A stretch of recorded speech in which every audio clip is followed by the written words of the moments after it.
की एपिसोड पढ़ेंगे 87 नफरत से बड़ी इश्क की इंतहा बाय मदीहा शाह।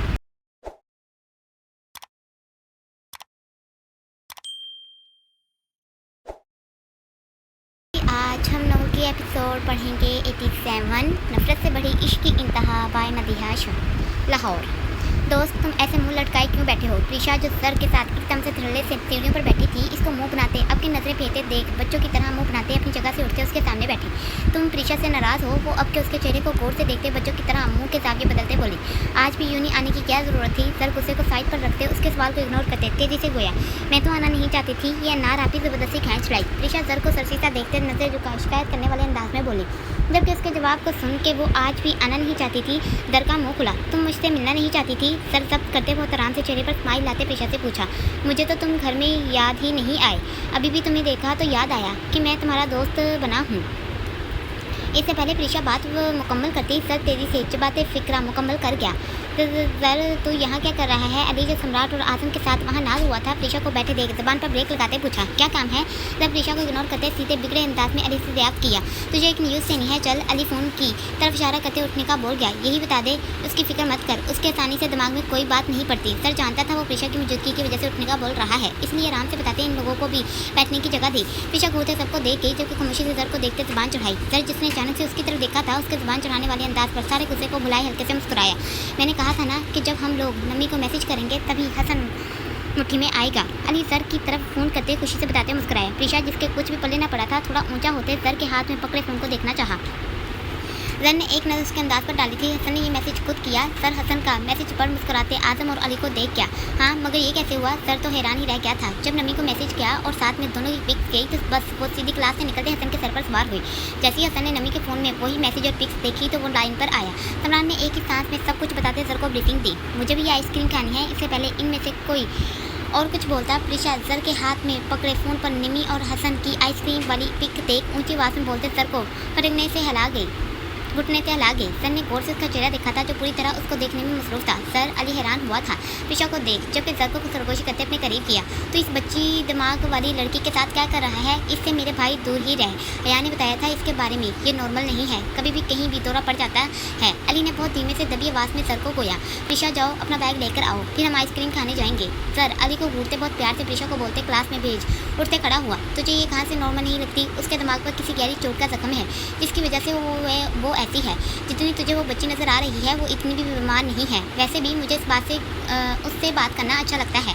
आज तो यार तूने ऐसे उसके बारे में बोला है, फिर कभी मत बोलना। सर टोक टोक बोलते प्रीशा को आते देख उसकी तरफ गया, जब अपनी आंखों से देखेगा तभी पागल को यकीन आएगा। अली फ़ोन पॉकेट में डालते सम्राट लोगों के साथ ऊपर की तरफ गया। मीरपुर, मुझे माफ़ कर दो आयत। कुरान के अल्फाज याद आते ही आयत का चेहरा हल्के से मुस्कुराया। आयत जो भी शावर लेते आई थी गीले टॉवल से बालों को रगड़ते आईने के सामने खड़ी हुई, तभी सरसरी निगाह घड़ी पर डालते टाइम देखा जब हमें तकरीबन रात के 8 बजने वाले थे। ये सांसें ये दिल, जैसे ही आयत के ब्रश उठाते बालों में फेरना शुरू किया, बुरहान के अल्फाज के साथ दिल पे हाथ रखना आयत का दिल धड़का गया। बेनतहा चाहा है, आयत को लगा था जैसे उसका दिल सिर्फ बुरहान सुनना चाहता था। आयत ब्रश वैसे ही रखते गले में दुपट्टा डाले बेड की ओर बढ़ी, वादा करता हूँ कभी भी किसी भी दर्द को तुम्हारे पास से गुजरने नहीं दूंगा। आयत का चेहरा खुशी से खुद ब खुद ही दमकता चमकना शुरू हुआ। वो दिल से खुश थी बुरहान की बातों की, उसकी कुर्बत ने जैसे उसके कई जख्म भरे थे। वो खुशी से झूमी थी, जबकि वैसे ही बुरहान की बातों को याद करते एकदम से बेड पर गिरने वाले अंदाज में गिरते काली से आंखें बंद कर गई। जब से बुरहान इसको छोड़ गया था तब से ही आयत एक अलग ही धुन से महक रही थी। क्या है उसमें जो दिल उसकी बातों को भूलना ही नहीं चाहता? आयत वैसे ही लेते करवट बदलते दोनों हाथों को बेड पर रखते चेहरा उस पर टका गई। अभी कुछ यूँ था कि आयत बेड पर ऊंधे मुँह लेटी बुरहान के बारे में सोचना शुरू हुई। एक बात तो माननी होगी आयत तुम्हें, वो वापस से सीधी लेटते खुद से बड़बड़ाई, बुरहान से ज़्यादा तुम्हें कोई नहीं जा सकता। इतना खुद से बोलते आयत खुद से ही शर्माई।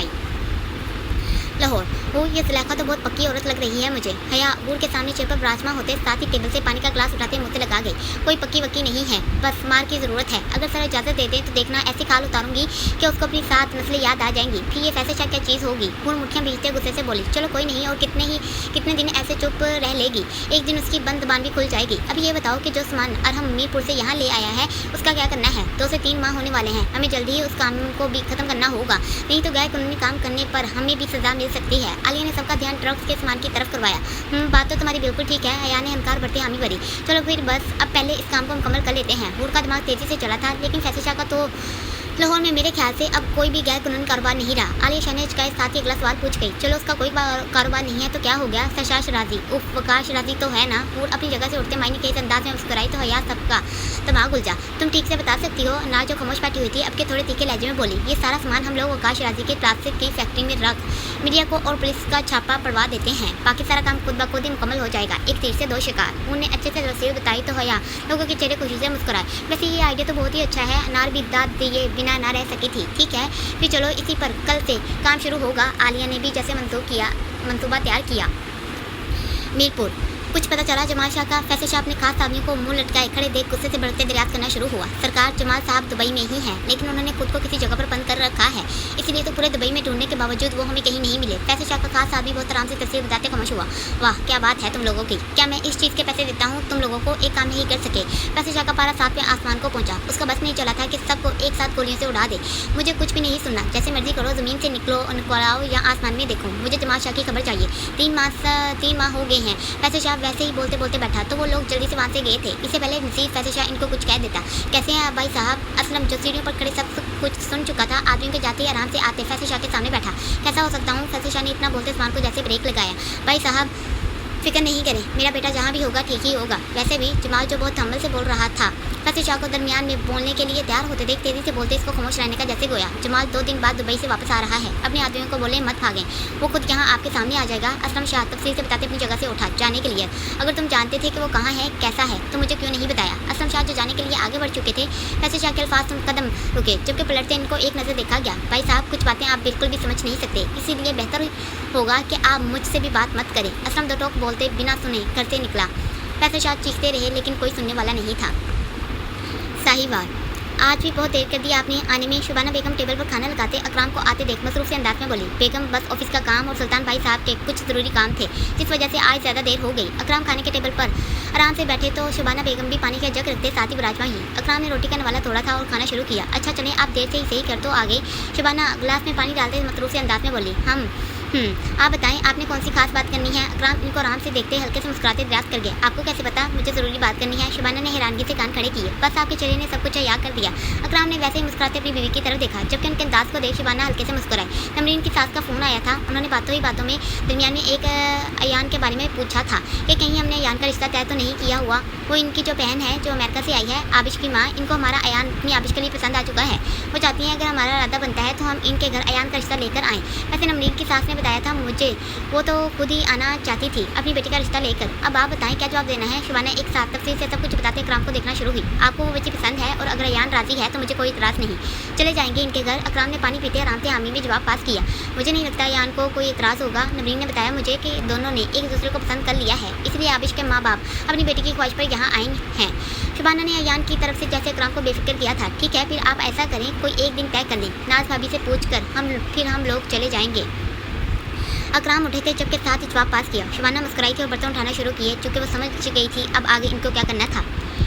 मीरपुर क्या बात है जो ऐसे इतनी बेताबी से हमारा इंतजार किया जा रहा था? बुजुर्ग जो अपनी नफली नमाजों से फारिग होते सीधे बुरहान के करीब आते विराजमान होते साथ ही इस्तफसार करते पूछ के। बुरहान जो फुरफुर आयत की पुरानी तस्वीर देखने में मगन हुआ पड़ा था, उनके अचानक से आते सवाल पूछने पर हड़बड़ाते फ़ोन जल्दी से जेब में डालते सीधा हुआ। मुझे आपसे कुछ पूछना था। बुरहान ने तमीज़ बांधी तो बुजुर्ग ने आंखों से पूछने का हुक्म साथ किया।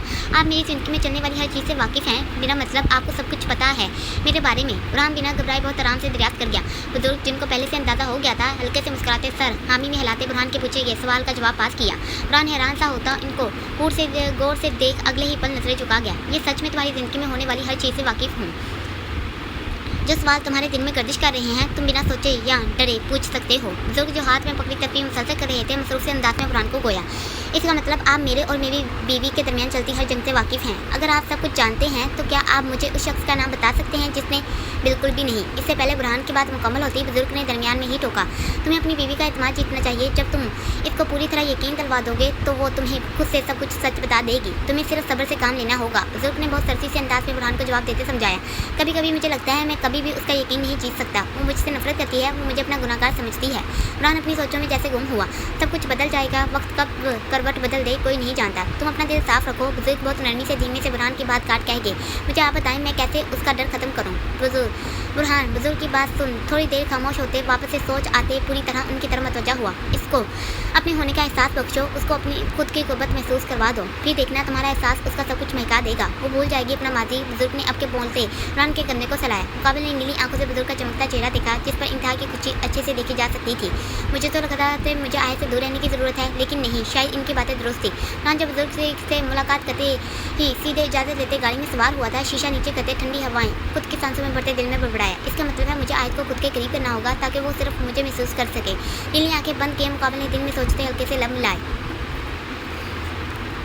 हाँ मलक, बुरहान जो अभी घर पहुंचा ही था मलक की कॉल आते देख फौरन से पिक की, जबकि साथ ही कदम घर की तरफ बढ़ाए। यार तू कहाँ मसरूफ़ है? वो औरत अपनी ज़बान किसी भी सूरत में खोलने वाली नहीं, ऊपर से उस पर आज अदालत जाते हुए हमला भी हुआ। मुश्किल से बची वो।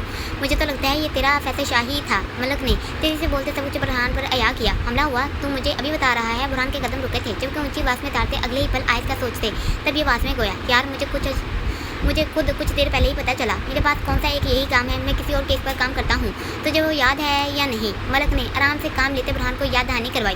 चल फिर ऐसे कर, तू इसको किसी तरह वहाँ से गाइड कर और यहाँ मीरपुर मेरे अड्डे पर ले आ। बुरहान सीढ़ियों की तरफ बढ़ते दबी आवाज़ में मलक को हुक्म देते फ़ोन काट गया। लाहौर। हूर के जुलेखा तो बहुत पक्की औरत लग रही है। इतने खास लोग यहाँ कैसे चले आए? नुमान सरहान को अपने ऑफिस में दाखिल होते थे कैबिन में जाने के बजाय सरहान की तरफ बढ़ा चुके, साथ ही उसको गले मिला। बस सोचा आज तुमसे मुलाकात कर ली जाए। सरहान नुमान से अलग होते सच्चे से बोलते कोर्ट का बटन खोल गया। क्या बात है, आज यारों ने दिल खुश कर दिया। नुमान अदियान और बाद में अमाद के गले मिलते खुशी से गोया। हम मीटिंग से फारिग हुए तो मूड कॉफ़ी पीने का बना, फिर कुतरते तुम्हारा ख्याल आया तो बस पिज़्ज़ा ऑर्डर करते सीधे तुम्हारे पास चले आए। सरहान सभी नुमान के हमरा चलते कैबिन में दाखिल हुए तो अदियान ने आराम से आने की वजह बताई। चलो ये तो अच्छा किया जो खाने के लिए ऑर्डर कर आए। नुमान सभी के हमरा सोफे पर बाचा होते बोला। तुम सुनाओ काम कैसे जा रहा है? अमाद कोर्ट का बटन खोलते आराम से कोर्ट साइड पर रख गया। बस यार काम में मसरूफियत बढ़ गई है, खुद के लिए टाइम निकालना मुश्किल हो चुका है। नुमान ने हल्के बुल्के अंदाज में गोया। अस्सलाम वालेकुम। हया जो आलिया की कॉल पिक करते बात करने गई थी कैबिन में वापस आते सामने ही सभी को देख हैरानगी और खुशी से बोली। वालेकुम सलाम, माशाल्लाह से हया आज तुम्हारे ऑफिस में कैसे आई हुई है? सरहान के हमरा सभी ने सलाम का जवाब पास किया तो आकर पर सरहान साथ ही रियाज कर गया। मैं इसको खुद यूनी से लाया हूँ ताकि थोड़ा सा ये टाइम मेरे साथ गुजार ले। नुमान ने मुस्कुराते हया को अपने साथ बैठने की जगह दी तो वो जल्दी से फ़ोन पॉकेट में डालते बैठी। माशाल्लाह से मैंने सुना है अयान और तुम्हारी कज़न का रिश्ता तय हो गया है। सरहान को अचानक से कल वाली अकराम की कॉल याद आई तो मुबारकबाद दी। किसका रिश्ता? हया के कान खड़े हुए थे। लो भाई, यहाँ तो घर वाले भी आधे बेखबर घूम रहे हैं। अदियान ने शरारत से जैसे नुमान की टांग खींचनी चाहिए। हया ज़्यादा टाइम घर में नहीं अपने ऑफिस में होती है, आखिर उसकी ड्यूटी इसको सांस लेने ही कहाँ देती है। नुमान ने भी आराम से मुस्कुराते जवाब पास किया। हया बेटा, अयान तुम्हारी भाभी के भाई और तुम्हारी प्यारी कज़न आबिश का रिश्ता तय हो गया है। नुमान अदियान को जवाब देते पूरी तरह हया की तरफ मतवजा होते अच्छे से ब्याह कर गया। हया की हैरानगी से आंखें फैली थी जबकि फ़ौरन से खड़ी हुई। ये तो बहुत अच्छी न्यूज़ सुनाई आपने। वो हड़बड़ाई जबकि फ़ौरन से नजर चुराते सबके दरमियान से निकली। मैं आबिश को फ़ोन पर मुबारकबाद देती हूँ। वो वैसे ही चेहरा झुकाए कैबिन से निकलते सीधे लेडीज़ वॉशरूम की तरफ दौड़ी। एक्सक्यूज़ मी मैम, किससे मिलना है? वो जो अनार के साथ नुमान के ऑफिस में दाखिल हो चुकी थी सीधे नुमान के कैबिन का पूछती कैबिन की तरफ बढ़ी। इससे पहले वो कैबिन में दाखिल होती नुमान की एक वर्कर ने उसका रास्ता रोका। मुझे जिनसे मिलना है वो यहाँ मौजूद हैं। मून ने उसको आराम से बाजू से पकड़ते पीछे किया और सीधे कैबिन में दाखिल हुई। मैम, वो लड़की तेज़ी से उसके पीछे ही दाखिल हुई। सॉरी सर, मैंने इनको रोकने की कोशिश। माशाल्लाह, यहाँ तो भाभी खुद ही तशरीफ ले आए। अदियान हूर को देखते शरारत से सरहान को आंख मार गया तो हूर सरहान अमाद लोगों को देख खामोश हुई। नुमान भाई, हया आपके साथ आई थी ना? हूर सभी को सलाम करते सीधे नुमान को मुखातिब कर गई। हाँ, वो भी बाहर गई थी आबिश को मुबारकबाद देने। नुमान ने आराम से बताते हूर और अनार को चुमकाया। हूर बैठो, पिज़्ज़ा ऑर्डर किया है, चीज़ से भरा। अमाद ने बताते इसको बैठने का गोया। भाई आप सब लोग एंजॉय करें, मैं ज़रूरी काम से आई हूँ। हूर ने फ़ौरन से माजरत की थी। उसका मतलब है हया को अभी पता चला है। अनार जो हूर के साथ ही कैबिन से निकली थी बोली, जब जैसे नुमान भाई ने कहा है इससे तो यही लगता है, बट वो है कहाँ? हूर नजरें इधर उधर घुमाते वॉशरूम को देख उस तरफ बढ़ी। तुम लोग यहाँ? हया जो रोने से बाहर हो चुकी थी अचानक से सामने हूर और अनार को देख टिश्यू से गिले हाथ साफ करना शुरू किए। रो लिया? हूर आईने से उसकी लाल आंखें देख बाजू से पकड़ते खुद की तरफ मोड़ गई।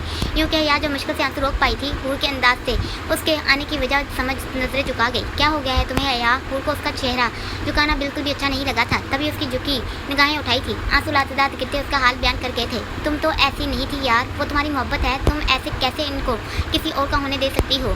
तुम्हें यान भाई को अपने दिल की बात बतानी चाहिए थी। तुम अभी मेरे साथ चलोगी और इनको सब कुछ सच बताओगी। इनको लेटर लिखने वाले, गिफ्ट भेजने वाली, फ़ोन पर बातें करने वाली वो चुड़ैल नहीं तुम हो। हूर ने उसकी आंखों से आंसू साफ करते इसको जाने का गोया। अब कुछ नहीं हो सकता। हया ने हूर के हाथ को पकड़ते बेदर्दी से गालों को रगड़ा। क्यों कुछ नहीं हो सकता? अनार भी गुस्से से आगे हुई थी। सारा कुछ उसकी मोहब्बत में करने वाली तुम, और शादी वो पागल उससे करेगा। कैसा इंसान है वो जो सही लड़की को पहचान भी नहीं सका। अनार जो पहले ही लड़कों के खिलाफ थी, गुस्से से अयान की हक पर तंज मार गई। गाइस प्लीज़ खामोश हो जाओ। अयान ने अपना सर पकड़ा था और रोते ही वो दीवार के साथ पड़ी चेयर पर विराजमान हुई। मैंने तभी अयान को खुद के दिल से निकालने की कोशिश शुरू कर दी थी। जब उसने आबिश की मोहब्बत को कबूल किया था, तभी मैंने इसको अपनी ज़िंदगी से निकाल देने का फैसला कर लिया था। अयान ने खुद के आंसू को साफ करते बेसन पर जाते पानी मुंह पर डाला तो हूर ने बेयकीनी से उसकी तरफ देखा। क्या मतलब है तुम्हारा? तुम अयान भाई को आराम से आबिश का होते हुए देखोगी?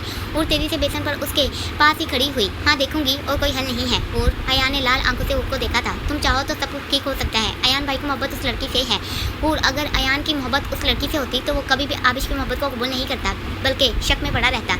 किसी भी तरह पता लगाने की कोशिश करता। उसने एक बार भी नहीं सोचा कि आबिश तो अभी अमेरिका से आई है, जबकि उसने कई बार बातों बातों में बताया कि वो पहली बार यहाँ आई है। लेकिन अफसोस अयान फिर भी समझ ना सका। जानती हो ऐसे क्यों हुआ? हया की आंखें एक बार फिर से भीगी थी। शायद अल्लाह ने ऐसे ही लिखा था। मुझे लगा था अयान मेरी मोहब्बत को पहचान लेगा, लेकिन ऐसा कुछ नहीं हुआ।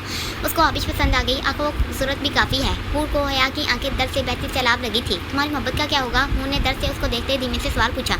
मैं कोशिश कर रही हूँ, एक दिन कामयाब हो ही जाऊँगी। अयान ने मुश्किल से मुस्कुराने की कोशिश की थी, मगर वो चाहकर भी ना कर सकी थी। हया, ये आसान नहीं होगा, अभी भी मौका है, कुछ बड़ा नहीं हुआ है। तुम चाहो तो अयान।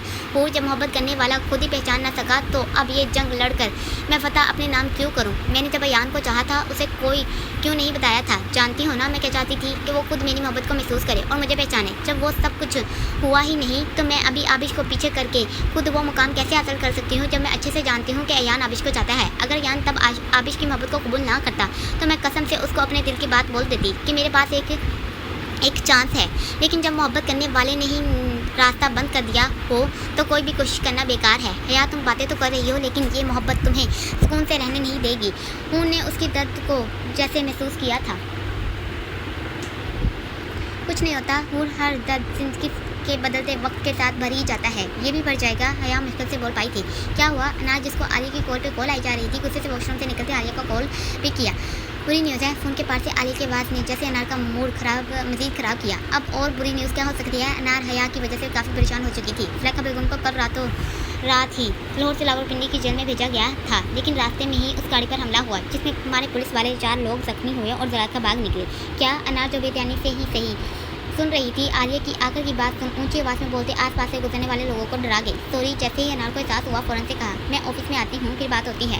अनार ने तेज़ी से बोलते फ़ोन बंद किया। क्या मुसीबत है? अनार ने लम्बी उंगली दबाते खुद से बड़बड़ाया। ध्यान से जाना। अनार अभी वैसे ही सोच रही थी कि हूर की आवाज़ सुन पलटी। वो कहाँ जा रही है? अनार हया को जाते देख हूर से पूछ गई। वो कुछ वक्त अकेली रहना चाहती है, इसलिए वो घर जा रही है। दर्द छोटा नहीं है, आंसू वो रोकना चाहती है, लेकिन चाह कर भी रोक नहीं पा रही। हूर की खुद आंखें भरी थी। ठीक किया वो घर चली गई। हूर, मुझे तुम्हें कुछ बताना है। अनार ने सोचा था कि वो अब हूर को बता दे। अनार, मैं बाद में तुम्हें कॉल करूंगी, अभी मैं खुद ठीक फील नहीं कर पा रही, मैं घर जा रही हूँ। हूर वैसे ही बोलते आगे बढ़ी तो अनार लब भींचते ऑफिस जाने का सोचती खुद वहाँ से निकले। मिसेस सरहान इतनी जल्दी में कहाँ जा रही हैं? हूर, जो अपने ही ध्यान में छोटे छोटे कदम उठाते जा रही थी, अचानक से सरहान के उसको पकड़ते पूछने पर भीगी पलकें उठा गई। क्या हुआ हूर? सरहान जो पहले मुस्कुरा रहा था, अपनी बीवी की आंखों में आंसू की रिमझिम देख फिक्र से मजीद करीब हुआ। जब मोहब्बत सभी को मिलनी नहीं होती तो इंसान को मोहब्बत होती ही क्यों है? तुम मुझे बताओ, क्या हम इस मोहब्बत पर पाबंदी नहीं लगा सकते? ज़रूरी है कि जिससे हमें मोहब्बत हो वो हमें छोड़ किसी और को चाह ले? ऐसा क्यों होता है? हूर, जो हया के लिए दर्द महसूस कर पा रही थी, बहती आंखों से सरहान को शर्ट से मुट्ठियों में जकड़ा। किसको किसकी मोहब्बत नहीं मिली? सरहान हूर को किसी के लिए इतना दर्द में देख फिक्रमंद हुआ। क्या मिस्टर सरहान, अगर जवाब नहीं है मेरे सवाल का तो ऐसे ही बोल दें। हूर को सरहान के आगे से पूछे गए सवाल पर गुस्सा आया था। उस गुस्से से खुद ही भड़कते तेजी से आगे बढ़ी तो सरहान मुंह खोले उसको जाते हुए देखना शुरू हुआ। मीरपुर, ऐसे कैसे वो गायब हो गई? जब बाकी जख्मी लोग मिल गए हैं तो उसका कुछ पता क्यों नहीं चला? फैसल शाह का खौफ से बुरा हाल हुआ था जब से फैसल शाह को खबर मिली थी कि ज़ुलेखा गायब है। इसको लगा था जैसे उसका बुरा वक्त शुरू हो गया हो। उसने अपने आदमी ज़ुलेखा को मारने के लिए भी भेजे थे, मगर अफसोस कुछ ना हो सका। बल्कि वो हकलाया सा टहलना शुरू हुआ। सरकार, हम लोगों ने सभी जगह चेक किया, ज़ुलेखा न जाने कहाँ चली गई। पुलिस वाले भी उसको तलाश कर रहे हैं। आदमी ने डरते वही जवाब दिया जो पहले भी दे चुका था, जैसे भी करो पता लगवाओ उसका, क्योंकि वो मेरे बारे में बहुत कुछ जानती है। अगर वो किसी ऐसे आदमी के हाथ लग गई जिसके नहीं लगना चाहिए था तो बहुत बुरा होगा। फैसल शाह ने दांत चबाते घूरते कोया तो वो लोग बात पर अमल करने के लिए फ़ौरन से गए। भाई, और कितना भागेंगे? असलम शाह, जो सोफे पर बैठा सब कुछ सुन रहा था, अखबार रखते उठते खड़ा हुआ। क्या मतलब है? फैसल शाह ने तीखी निगाह अपने भाई पर डाली। कितनी बार बोलूं भाई, आपका टाइम ख़त्म होने वाला है। आपको ये सब कुछ देखकर समझ नहीं आ रही? सब कुछ आहिस्ता आहिस्ता आपका ख़त्म हो रहा है। क्या बकवास बक रहे हो? अगर ज़ुबान अच्छा कुछ बोलना नहीं चाहती तो बुरा भी मत बोलो। मैं तुम्हें सब कुछ ठीक करके दिखाऊंगा। और वैसे भी ये चंद नुकसान से मैं डरने वाला नहीं।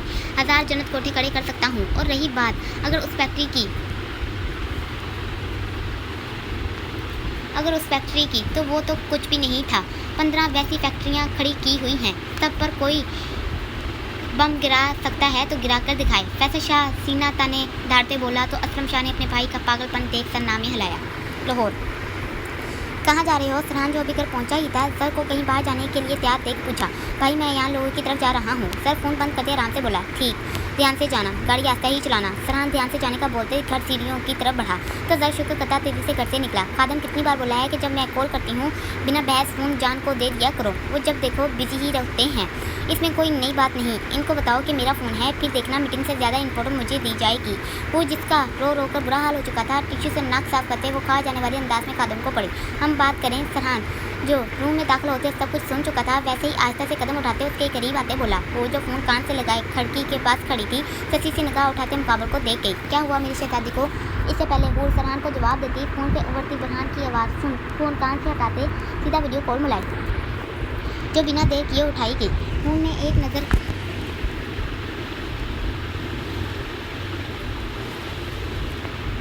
क्या हुआ मेरी शहजादी को? इससे पहले हूर फरहान को जवाब देती फ़ोन से उभरती बुरहान की आवाज़ सुन फ़ोन कान से हटाते सीधा वीडियो कॉल मिलाई जो बिना देर किए उठाई गई। हूर ने एक नज़र फरहान को देखा था और फिर पूरी तरह बुरहान की तरफ मतवजा हुई। तुम रो रही हो? बुरहान जिसको लगा ही था कि शायद कोई ऐसी बात है करते पूछा। जान ये फ़ोन तो आपके पास होना चाहिए था, फिर ये खादम के पास क्या कर रहा था? हूर ने बाकी सभी बातें छोड़ बुरहान की क्लास लगानी शुरू की। सॉरी जान की जान गलती से काम वाला फ़ोन देते हुए खादम को पकड़ा दिया था। बुरहान ने जल्दी से कान पकड़े तो हूर हल्के से मुस्कुराई। जल्दी से बताओ जान की जान क्यों रो रही है? बुरहान उसकी हल्की सी मुस्कान देख जैसे सुकून में आया था। मैं बस ऐसे ही दिल भर आया था और आपको अच्छे से पता है जब मेरा दिल भरता है तो मैं आपसे ही बात करती हूँ। वो जिसको हया की वजह से ज़्यादा दर्द महसूस हुआ था वो आपके बुरहान से बात करते जैसे खुद को मजबूत फील कर रही थी। वो मोहब्बत का सोचते जैसे टूट रही थी इसीलिए वो उदास हो चुकी थी। फरहान जो उसके करीब ही मौजूद था आराम से सीने पर हाथ बांधे खिड़की से टेक लगा गया ताकि दोनों की बातें एंजॉय और हूर को अच्छे से देख सके। जान की जान आपका जान अच्छे से जानता है क्या हुआ? किसी को दर्द में देखा? फरहान जो मीटिंग रूम से बाहर आ चुका था सामने ही हाशिम को करीब आते देख उंगली के इशारे से आने से रोक गया। वो समझ गया था वो क्यों आ रहा है। आकर मीटिंग रूम में सब फरहान का इंतजार कर रहे थे। वो सरसी सा सर हिलाते चुटकी सी निगाह फरहान पर डाल गई जो उसके अंदाज को देख हल्के से मुस्कुराया था। ओके तो जान जी ने क्या दर्द महसूस किया? फरहान आराम से बाहर पड़े एक बेंच पर विराजमान हुआ। ये मोहब्बत जब मिली नहीं होती तो हमें होती ही क्यों है? हूर की आवाज़ एक बार फिर से जैसे भरी थी। यही तो मोहब्बत होती है माय डियर जान। और तुम्हें पता है मोहब्बत भी वही खूबसूरत लगती है जिसमें मैं वो मुश्किलों से मिले। बुरहान हल्के से मुस्कुराते अपने डिम्पल नुमाया कर गया। लेकिन जान जिसको मोहब्बत कभी मिलती ही नहीं उसका क्या? वो बुनवे अचकाए बोली। ऐसे ही होता है हूर मोहब्बत में। मेरे ख्याल से मोहब्बत का दूसरा नाम है ही जुदाई। मगर जान कैसे हो? बुरहान इससे पहले वो मजीद आगे कोई सवाल करती फरहान उसके हाथ से फ़ोन पकड़ते खुद की तरफ कर गया। हूर का हैरानगी और गुस्से से मुंह खुला था और खा जाने वाले अंदाज में मुकाबले को भूल गई जिसको किसी भी खाते में न लाया गया था। मैं ठीक? बुरहान अचानक से फरहान को देख थोड़ा सा हैरान हुआ। लगता है तुम किसी मीटिंग में मसरूफ़ हो। फरहान उसके पीछे दीवार पर लगे बोर्ड को पढ़ते गोया। हाँ कराची में हूँ, बुरहान ने फ़ौरन से बताया था जबकि साथ ही उठते खड़ा हुआ। चलो फिर तुम मीटिंग को देख लो, मैं तुम्हारी जान को देखता हूँ। फरहान ने मुस्कुराते साथ जैसे उसको बताया कि वो जानता है कि वो कुछ परेशान है। ठीक है तुम देख लेना इसको। बुरहान भी हल्के से मुस्कुराया था और फ़ोन बंद किया। फ़ोन बंद हो गया। फरहान फ़ोन बंद करते अब के हूर की तरफ पलटा। तुमने कॉल काट दी। हूर जो गुस्से से उसकी तरफ लपकी थी फ़ोन तेज़ी से छीन पड़की। परी तुम्हारा जान भाई साहब किसी मीटिंग में थे। वो तुम्हारे चक्कर में उन बेचारों को इंतज़ार करवा रहा था। और ऑफिस में जब किसी दूसरी पार्टी का ऐसे इंतज़ार करना पड़ता है तो फिर जब वो शख्स मीटिंग में आता है तो बहुत सहल लगता है। इसीलिए अपने प्यारे जान भाई पर थोड़ा सा रहम खाओ। कम अज़ कम काम के दौरान तो इसको कॉल मत करो। फरहान ने बहुत आराम से धीमे अंदाज में बोलते हूर को समझाया। चलो मुझे अच्छे से बताओ किसकी मोहब्बत का गम तुम्हें खा रहा है, परेशान कर रहा है? वैसे मुझे अंदाज़ा नहीं था मेरी परी दूसरों के दर्द को ऐसे भी महसूस कर सकती है कि खुद की आंखें रो रो कर लाल कर ले। फरहान उसको वैसे ही खड़े देख 2 कदम लेते करीब हुआ। हमें भी बताओ उस खुशकिस्मत का नाम जिसके दर्द को कीमती आंसू बहाकर कम किया जा रहा है। फरहान ने मोहब्बत से पाश लहजे में बोलते धीरे से हूर की भीगी पलकें साफ की। परी फरहान उसको खामोश वैसे ही देख अब के थोड़ा सा संजीदा हुआ। जिनको इनकी मोहब्बत मिल जाती है वो लोग खुशकिस्मत होते हैं और जिनके हिस्से में मोहब्बत की चोट लिख दी जाए इनको मोहब्बत की जगह इश्क जैसा दर्जा मिल जाता है। यही मोहब्बत है। किसी को खुशी मिल जाती है तो किसी को ज़िंदगी भर का गम। लेकिन ये भी है परी, जिंदगी रुकती नहीं चलती ही जाती है। मेरी परी कुछ समझी या? फरहान मोहब्बत से देखते पाश अंदाज में कहते मोहब्बत से उसके गले में बाजू डालते उस पर झुका। हूर उसके अंदाज पर हल्के से मुस्कुराई थी। मैं समझने वाली बहुत कुछ अच्छे से समझ गई हूँ। हूर मुकाबले को वैसे ही देखते शरारत से गालों को खींच गई। आया मजा? तभी फरहान की चीखें पूरे रूम में गूंजी, चूँकि हूर ने फरहान की गालों को वहाँ से खींचा जहाँ पर हल्की सी दाढ़ी थी। जारी है।